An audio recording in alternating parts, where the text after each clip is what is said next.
കഴിഞ്ഞ പ്രാവശ്യം നമുക്ക് ഓർമ്മയുണ്ടെന്ന് തോന്നുന്നു. വെള്ളം ഇതല്ലായിരുന്നു, ഇവിടം വരെ വെള്ളമായിരുന്നു. ഇപ്പോൾ ഇന്ന് കാലത്ത് അതിരാവിലെ കിട്ടിയ മഴയുടെ ഭാഗമായിട്ടാണ്, അത്ര തീവ്രമായ മഴയാണെന്ന് മുൻകൂട്ടി പറഞ്ഞിട്ടുണ്ട്. നമ്മുടെ ഭാഗത്തു നിന്ന് നമ്മൾ ചെയ്യാവുന്നതിൻ്റെ പരമാവധി എല്ലതും, അതായത് ക്ലീനിങ്, അതുപോലെ തന്നെ കാനകൾ ശുചീകരിക്കലൊക്കെ ചെയ്തിട്ടുണ്ട്. ഇത്രയും തീവ്രമായ ഒരു മഴ പെയ്താൽ നമുക്ക് അത് കൈകാര്യം ചെയ്യാനുള്ള സംവിധാനത്തിനകത്ത് ഇനി ചിന്തിക്കേണ്ടിയിരിക്കുന്നു. ഈ കോർപ്പറേഷൻ പരിധിയിൽ വേറെ എവിടെയെങ്കിലും വെള്ളക്കെട്ടുണ്ടായിട്ടില്ല? ഇതിപ്പോൾ നമുക്കറിയാമല്ലോ, ഈ കഴിഞ്ഞ ദിവസം ഈ പ്രാവശ്യത്തെ മഴ പെയ്തിട്ടുള്ള ഒരു സ്ഥലത്തും വെള്ളക്കെട്ടുണ്ടായിട്ടില്ല.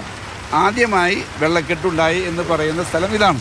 പക്ഷേ ഇത് നമ്മൾ പ്രതീക്ഷിക്കുന്നുണ്ട്. കാരണം തീവ്ര മഴ പെയ്യും എന്നുള്ളൊരു വ്യവസ്ഥ വന്നാൽ ഈ പ്രദേശം വെള്ളത്തിലാകും എന്നുള്ള എനിക്കും പ്രതീക്ഷയുണ്ട്. പക്ഷേ അതിനുള്ള മുൻകരുതലുകളൊക്കെ നമ്മൾ ചെയ്തു വെച്ചിട്ടുണ്ട്. കാരണം ഇനി ഏതെങ്കിലും കാരണവശാൽ വെള്ളം ഉണ്ടാവുക, മാറി താമസിപ്പിക്കുക, അങ്ങനത്തെ അവസ്ഥ ഉണ്ടായാൽ ചെയ്യുന്നുണ്ട്. പക്ഷേ നിലവിൽ മാറ്റി പാർപ്പിച്ചിട്ടുണ്ട് ആരെങ്കിലും?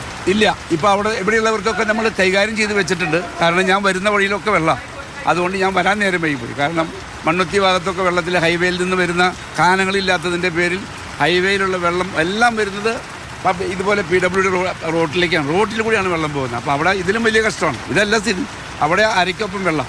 പക്ഷെ എന്നിരുന്നാലും ഇങ്ങനെ തീവ്രമായ ഒരു മഴ വന്നു കഴിഞ്ഞാൽ നമ്മുടെയൊക്കെ പിടിയിൽ നിന്നും അല്പം മാറും എന്നുള്ളത് നമ്മൾ മനസ്സിലാക്കണം.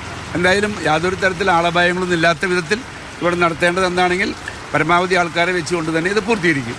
തീർച്ചയായും. എന്തായാലും ഇവിടെ ഇപ്പോഴും കാനകൾക്ക് മുകളിലുള്ള സ്ലാബുകൾ മാറ്റുന്നുണ്ട്. ഈ കാനകൾക്ക് മുകളിൽ സ്ലാബ് ഇടുന്ന സമയത്ത് ആ വെള്ളം ഒഴുകി പോകാനായുള്ള ഒരു സ്ഥലം എന്ന് പറയുന്നത് അത് വളരെ കുറവായിക്കൊണ്ടിരിക്കുകയാണ്. അപ്പോൾ അങ്ങനെയുള്ള ഒരു സമയത്ത് ഈ വെള്ളം പെട്ടെന്ന് ഒഴുകി പോകാനായി, ഇവിടെ വെള്ളക്കെട്ടൊക്കെ ഉണ്ടാകുന്ന സമയത്ത് വെള്ളം ഒഴുകി പോകുന്നതിന് വേണ്ടിയുള്ള ക്രമീകരണങ്ങൾ അതാണ് ഇവിടെ പ്രധാനമായും ചെയ്തുകൊണ്ടിരിക്കുന്നത്.